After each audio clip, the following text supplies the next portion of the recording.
Madame, Monsieur, bonsoir. Merci d'être avec nous en cette heure précise pour un contact avec l'actualité nationale et internationale. Nous sommes mercredi 15 décembre et voici les titres. Prise de contact des membres du nouveau gouvernement. Ce mercredi 15 décembre, le gouvernement Zerbo a eu sa première rencontre. Sans perdre de temps, l'exécutif a énuméré les grands chantiers auxquels il devra s'attaquer afin de sortir le Burkina de la crise. Le réseau national de lutte anti-corruption RENLAC lance la 16e édition des journées nationales du refus de la corruption. L'activité de 10 jours à compter d'aujourd'hui a pour thème transparence et lutte contre la corruption dans la commande publique au Burkina Faso, cas des bâtiments et travaux publics. Le développement dans un instant. Et puis enfin, lutte contre l'insécurité dans les États membres de l'UEMOA, contribution et efficacité des contrôles douaniers. C'est sous ce thème que durant 72 heures, les agents des douanes de l'espace UEMOA réfléchiront.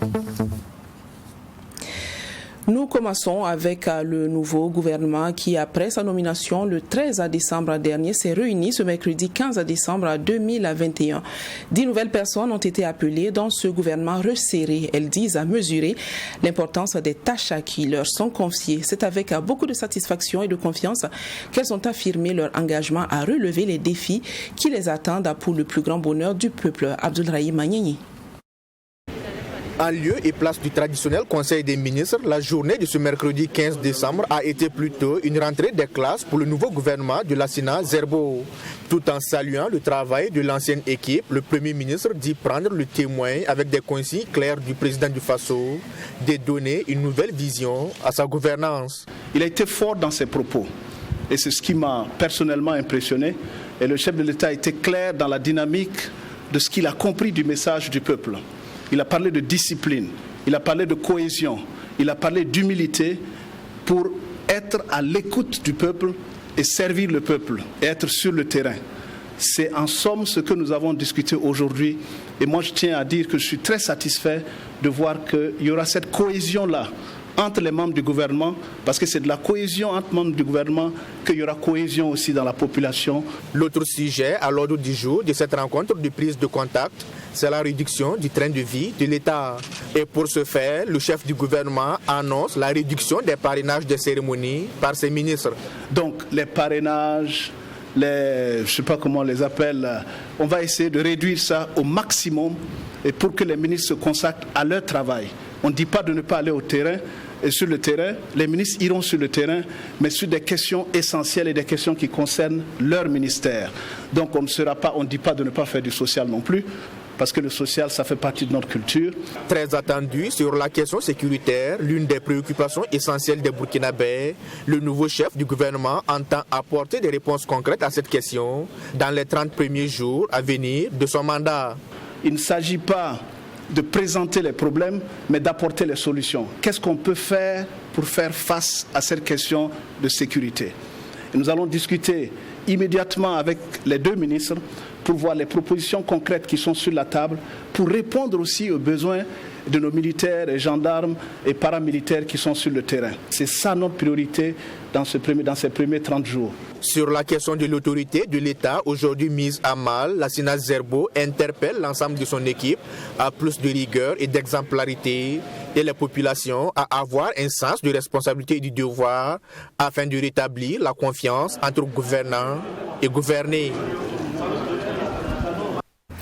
Pas le temps de tergiverser pour les 26 ministres du gouvernement resserrés. Ce mercredi 15 décembre, donc, Lassina Zerbo et son équipe ont eu leur première rencontre de travail à Koussiam, comme vous venez de le constater. Certes, ce fut une prise de contact entre anciens et nouveaux ministres, mais aussi et surtout l'occasion de recevoir des consignes sur les missions à remplir. Situation sécuritaire, réduction du train de vie de l'État et restauration de l'autorité de l'État. Voici entre autres les chantiers prioritaires du gouvernement Zerbo. Maxime Jean-Eudes de Bambara vous en parle.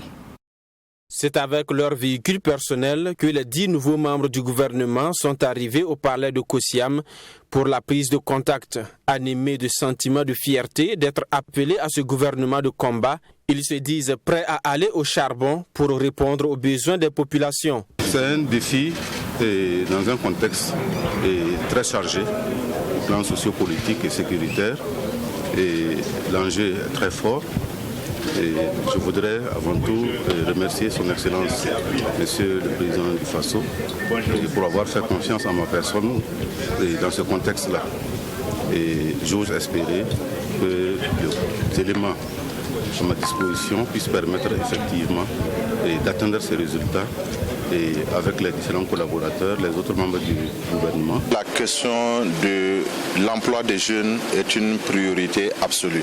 C'est du reste pour ça que la dénomination est passée à l'autonomisation des jeunes, car l'État se doit de créer les conditions pour aider les jeunes à s'auto-prendre en charge. Et vous savez aussi qu'on est presque à 3 semaines de la CAN.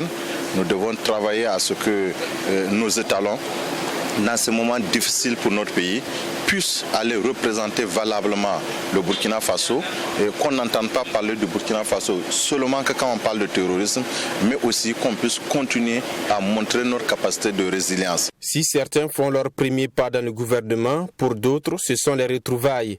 L'ex-ministre de l'économie retrouve ses anciens collègues, cette fois sous la casquette de chef de la diplomatie. Un nouveau défi que Rosine Koulibaly se dit prête à relever. Et le président du Faso a trouvé que je pouvais contribuer à la nouvelle dynamique qu'il voulait donner au gouvernement. Je lui en suis très reconnaissante. Et puis voilà, vous dites c'est le retour, oui, mais l'administration et je ne sais pas, les responsabilités, c'est comme ça. On part, on vient et tout ça, et voilà quoi. En tout cas, voilà, c'est ce que j'ai à dire. Vous avez suivi l'adresse à la nation du chef de l'État. La situation, son ton était très grave et il a décrit effectivement la situation du pays, les enjeux. Il a dit que c'était un gouvernement de combat et je m'inscris effectivement dans cette dynamique. Pour la majorité de ces ministres, la charge s'est alourdie et le personnel restreint. Un grand défi donc pour Alkassoum Maïga qui occupe désormais le portefeuille de porte-parole du gouvernement. Pour lui, cela va de la volonté de réduire le train de vie de l'État et de centraliser les efforts pour être plus efficace. Le fait de réduire le nombre de ministres, évidemment, ça va se ressentir au niveau du budget. Il y a de l'argent qui va être épargné et vous savez qu'aujourd'hui, nous sommes en situation de guerre et lorsqu'on peut épargner quelques francs, ça peut renforcer nos capacités à faire face à la question sécuritaire. Donc déjà, ça c'est une appréciation très très positive. Mais aussi, vous savez, plus un groupe est large, moins cela devient facile de faire une coordination parfaite. Donc le fait d'avoir un nombre restreint, ça va permettre d'aller sur l'objectif d'avoir le gouvernement resserré et soudé, qui est un vœu du président du Faso. Donc je pense que de ce point de vue également, on peut gagner le pari de dire qu'il y aura peut-être moins de discorde et que ça va être plus facile de parler d'une même voix et d'engager l'action dans la solidarité. La nouvelle secrétaire générale du gouvernement et du Conseil des ministres a pour sa part traduit sa reconnaissance au président du Faso et a pris l'engagement de poursuivre les chantiers déjà entamés avec des innovations pour répondre aux exigences du moment. Donc c'est avec l'esprit de diligence, du travail bien fait et de consolidation des acquis et certainement d'innovation que je prends cette fonction et avec une reconnaissance aux autorités, une reconnaissance également à tous mes collaborateurs, tous mes collègues qui ont travaillé avec moi avant cela et qui travailleront avec moi. Demander que l'équipe soit soudée et que nous puissions, conformément aux grandes orientations qui seront données par le chef de l'État et le Premier ministre, accomplir notre mission. Notons que dans ce gouvernement composé de 26 membres contre 34 pour le précédent, 10 nouveaux ministres font leur entrée pour conduire le programme du président du Faso axé sur la lutte contre le terrorisme, la lutte contre la corruption et la relance économique. Un reportage qui est plutôt de Abdoulrahim Nyenyi. Les dés sont donc lancés pour le gouvernement Zerbo. Les Burkinabés attendent beaucoup de cette équipe au regard des problèmes qui minent la terre des hommes intègres. Si les uns se disent satisfaits de cette composition, les autres n'en sont pas plus convaincus. Suivez quelques points de vue de certains d'entre vous. C'est comme les autres gouvernements, parce que le président du Faso n'est pas à son premier gouvernement. On a connu Kaba 1, Kaba 2, Dabiré 1, Dabiré 2, on est à Zerbo 1. Mais est-ce que c'est une question de gouvernement, de problème qui est posé? Et même quand on dit resserrer selon quelle logique? Voilà, parce que le nombre a peut-être diminué, mais est-ce que la qualité des hommes a changé? Vous-même, vous avez vu les frasques sur certains ministres. Il y a Courrier Confidentiel qui avait fait des révélations sur la gestion opaque de 70 millions par Smaïla Ouedraogo, qui est de retour aux affaires. Et il y a l'ex-DG de la Sonabel qui a fait la prison sous la transition pour des malversations, qui est également le ministre du Commerce. Donc la nature des hommes n'a pas changé. Et la nature n'ayant pas changé, quand on dit gouvernement resserré, bon, peut-être c'est sur le nombre que les gens comptent pour dire que c'est un gouvernement resserré. C'est la seule personne que je connais très bien, c'est Rosine Koulibaly des Affaires étrangères et le Premier ministre. Je l'ai connu au camp fonctionnaire quand il était petit, mais après je ne l'ai plus revu. Mais l'expérience de Rosine me dit que, en tout cas, elle est compétente. Voilà, c'est une qui peut faire quelque chose. Beaucoup de têtes sont arrivées, bon, il y a d'autres têtes aussi qui sont parties. Bon, pour moi, en tout cas, ce n'est pas l'essentiel. Pourvu que le travail que tous les Burkinabés attendent puisse être fait. Ça ne nous a pas surpris, surtout moi ça ne m'a pas surpris parce que lui-même il a dit ça à la fin du mois de novembre que dans une semaine il y aura un remaniement ou bien un gouvernement resserré et voilà, effectivement c'est resserré de 33 et on est parti à 26 donc mais quelque chose vraiment que moi je vois qui est un peu coincé, c'est la fusion des ministères beaucoup de ministères ont cumulé beaucoup de postes. Je ne sais pas s'ils pourront vraiment satisfaire vraiment les différentes directions de certains ministères, genre ministère de la Culture a beaucoup de directions, ministère de la Communication ainsi, ils ont beaucoup de directions, ministère de l'Agriculture, ils ont beaucoup de directions. Maintenant, si ils cumulent maintenant beaucoup de ministères ensemble, ça sera un peu compliqué. Tout autre chose à présent, le réseau national de lutte anticorruption RENLAC organise du 15 au 24 décembre 2021 la 16e édition des Journées nationales du refus de la corruption. Le secrétariat exécutif de la structure a procédé ce matin au lancement officiel des activités entrant dans le cadre de ces journées. Pour les organisateurs, cette 16e édition mettra en exergue pour ensuite mieux combattre les mauvaises pratiques existant dans le domaine de la commande publique. Sanata Siri. La commande publique selon le réseau national de lutte anticorruption RENLAC est un secteur de nature corruptogène.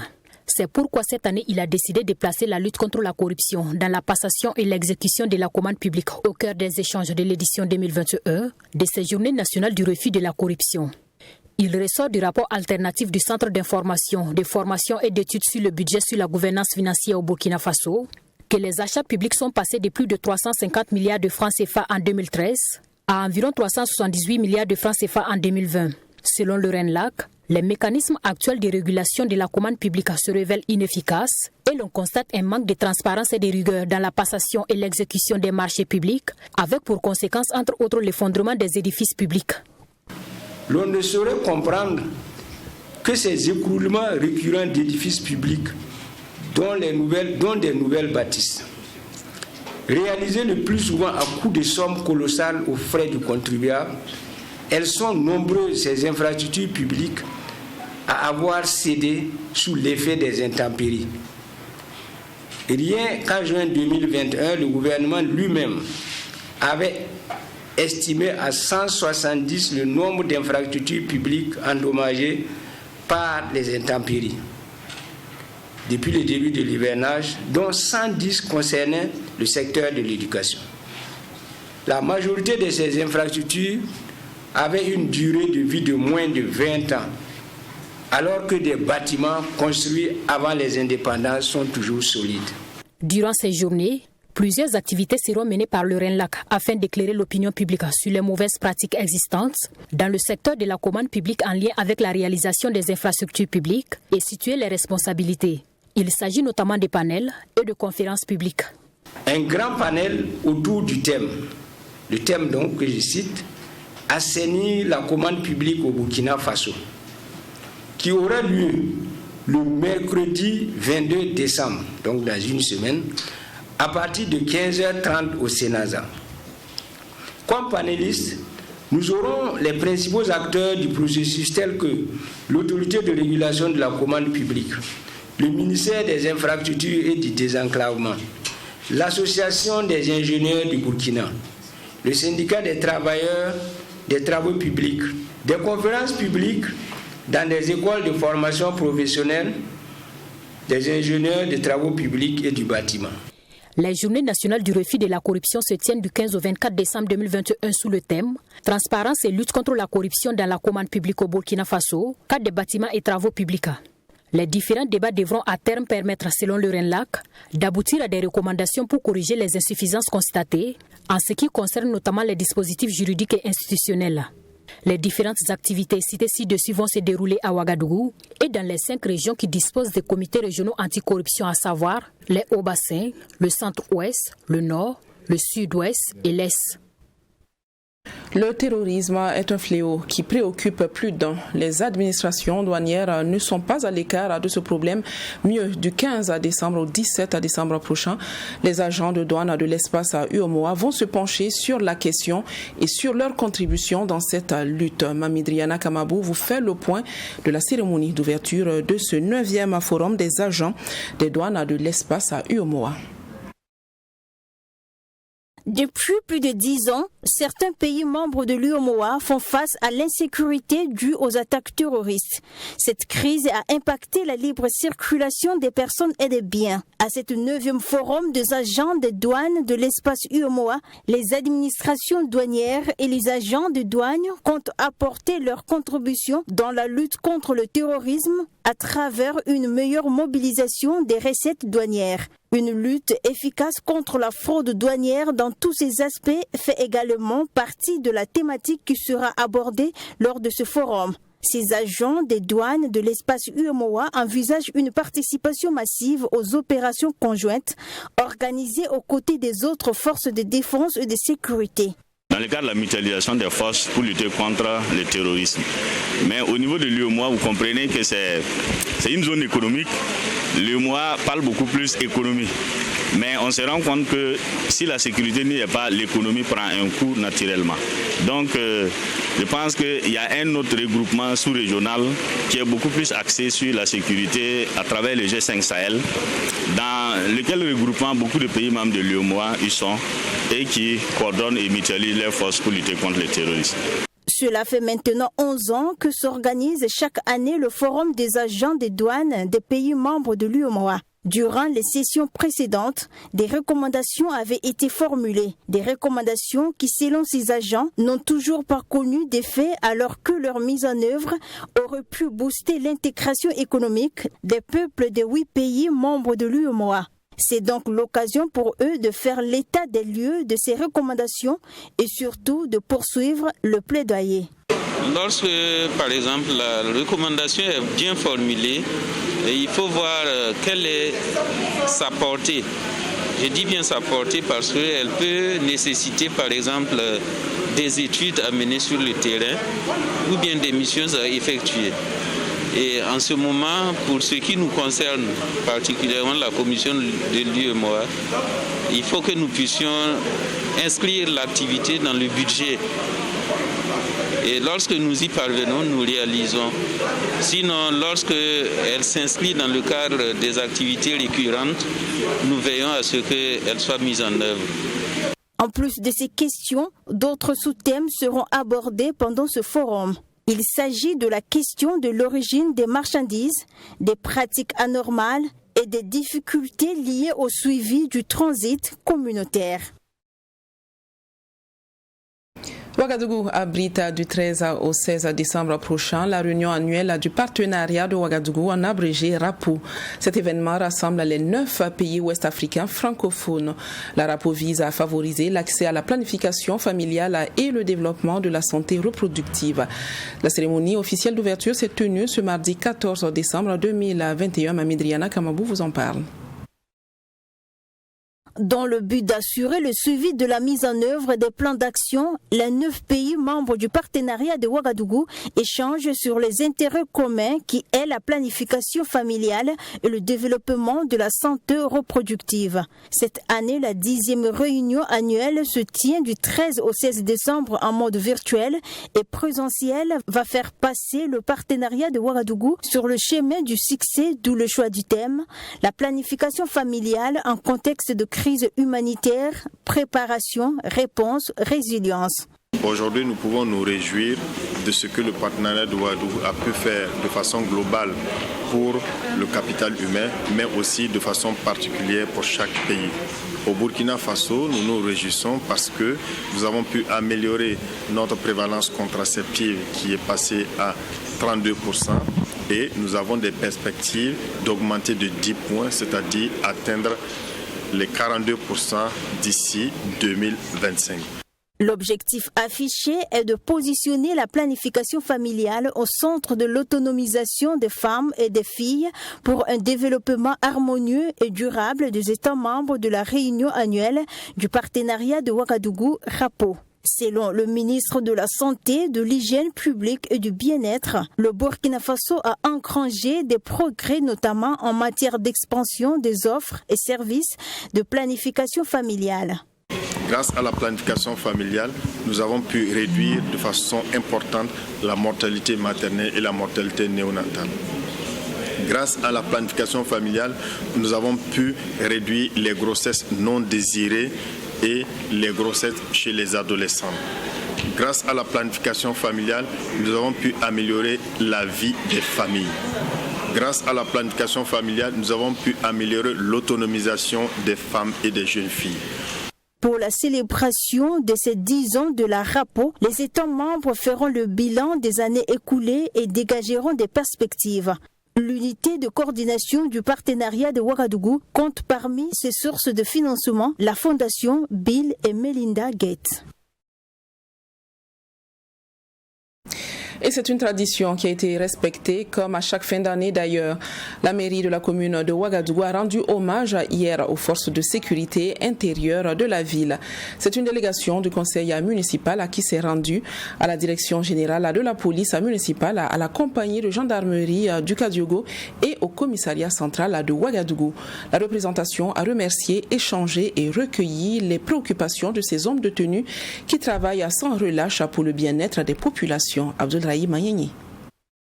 Archevêché de Ouagadougou ce 15 décembre. Fidèle à sa tradition annuelle, une délégation du conseil municipal de Ouagadougou, avec à sa tête le bourgmestre himself, est venue rencontrer le cardinal Philippe Ouedraogo. Après une présentation de la délégation qui l'accompagne, le maire a situé le contexte de sa visite qui est marqué par la situation sécuritaire et les manifestations des populations. En retour, le cardinal Philippe Ouedraogo s'est réjoui de la visite tout en prodiguant des conseils à l'endroit de la délégation. Nombreux sont les défis, vous les connaissez autant que moi.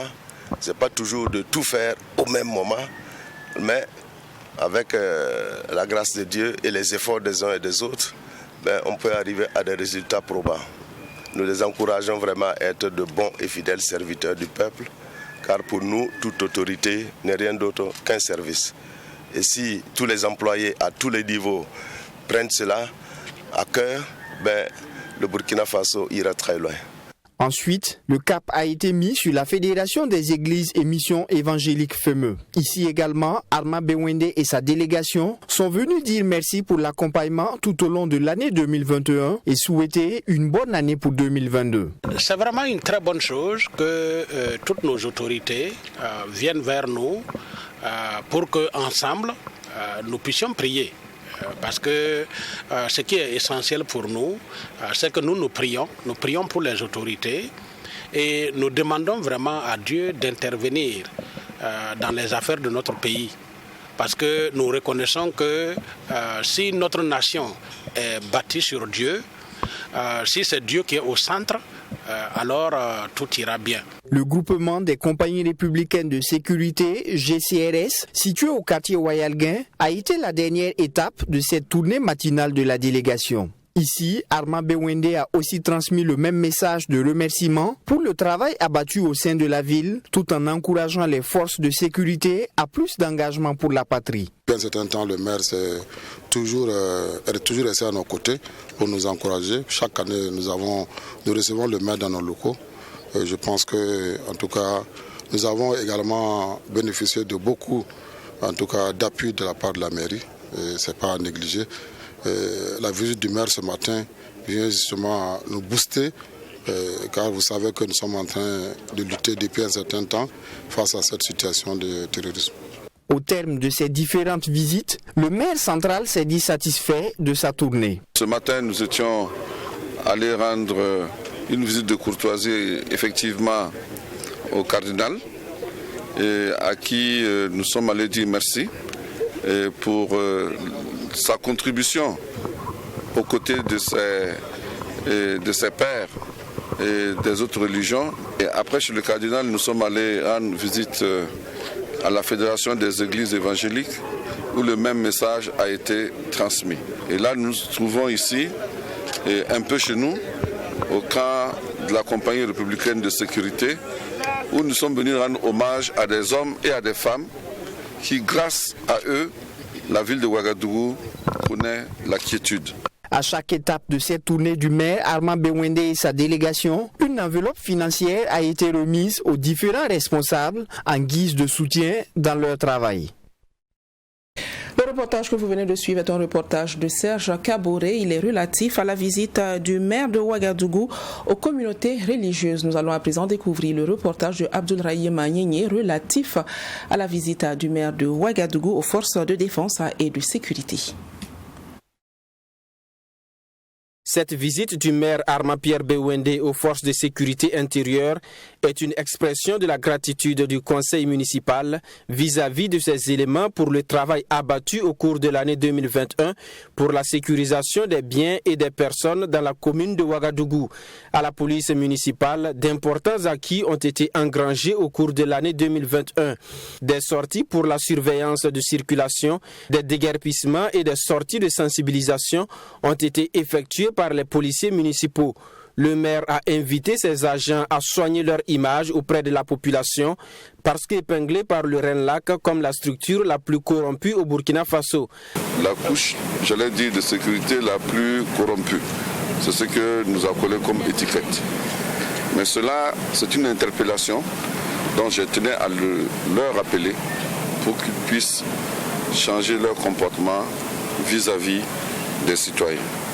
Et je leur ai dit également que leur rôle est de faire de la sensibilisation et non de passer directement à la répression. Parce que vous savez bien que s'il n'y a pas incivisme, il n'y a pas contravention. Et s'il n'y a pas contravention, on ne peut pas parler de corruption. La délégation municipale a également rendu hommage à la compagnie de gendarmerie du Kadiogo qui, selon le maire, a abattu un travail important dans la lutte contre le banditisme dans la ville de Ouagadougou. Nous avons le grand banditisme qui se développe de jour en jour. Ça, c'est une préoccupation pour nous, les éléments de la départementale de la ville de Ouagadougou. Nous avons également le phénomène du terrorisme qui est en train de gagner du terrain. Mais nous allons nous battre comme nous pouvons, nous allons nous battre comme nos devanciers, nous allons nous battre comme nos aînés pour éradiquer ce phénomène. Donc nos attentes vis-à-vis de monsieur le maire, c'est l'accompagnement. La tournée du jour a pris fin dans les locaux du commissariat central de police de la ville de Ouagadougou. Le maire a également salué les efforts de ces hommes engagés pour la sécurisation dans la capitale. À leur tour, les policiers ont traduit leurs remerciements à la mairie qui accompagne leurs actions au quotidien. Chaque fois que nous avons recours à la mairie, nous avons toujours eu besoin et nous avons toujours eu satisfaction. Donc c'est pour nous l'occasion de lui témoigner toute notre gratitude pour tout ce qu'il fait pour la police nationale et surtout la région du centre et le commissariat central. Et nous le témoignons également et notre reconnaissance en disant que nous allons l'accompagner toujours, accompagner toute la commune dans ses actions, dans ses activités. C'est un devoir pour nous et pour l'intérêt général. Cette visite a permis au maire d'encourager les forces de sécurité intérieure dans la ville de Ouagadougou et de recueillir leurs préoccupations. Arma Pierre Bewende s'est engagé à faire des efforts supplémentaires pour soutenir ses forces dans ce contexte d'insécurité pour le bien-être des populations. Et nous terminons avec une élection du côté de l'université Aube Nouvelle de Bobo-Dioulasso. Ismaël Koulibaly a été porté à la tête du bureau des étudiants de l'université ce vendredi 10 décembre 2021. Le président de la commission électorale a dit être satisfait du déroulement du processus électoral. Quant au délégué général entrant, il promet travailler afin de faire de cette université une référence en Afrique. Joseph Koudougou. Élection couplée 2021-2022 du bureau général et président de filière de l'université Aube Nouvelle de Bobo-Dioulasso. Après une campagne pour convaincre les étudiants sur la pertinence de leurs projets et programmes, les deux candidats au poste de délégué général ont eu droit à un face-à-face pour répondre à une série de 10 questions. Un face-à-face sous la supervision d'un président de commission électorale qui juge satisfaisant le niveau des deux candidats.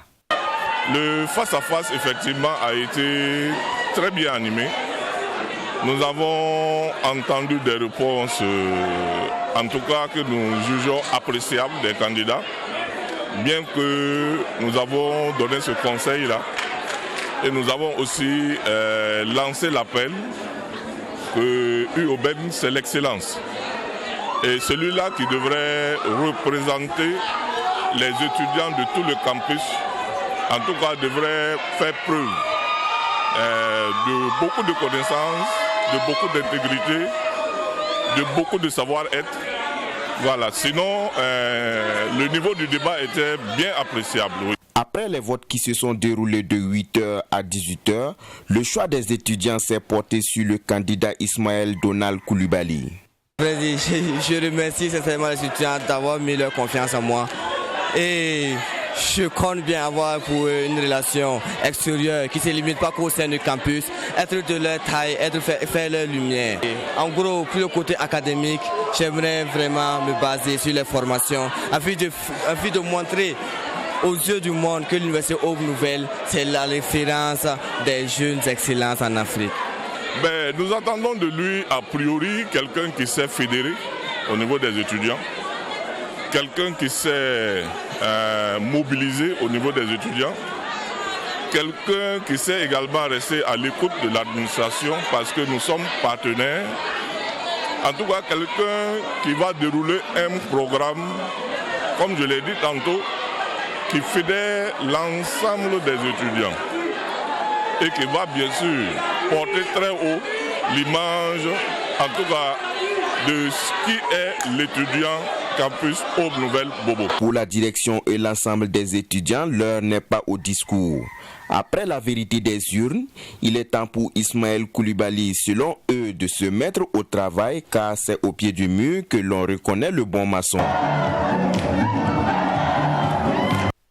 Et c'est la fin de cette session d'information. Je vous retrouve demain à 20h. Bonsoir.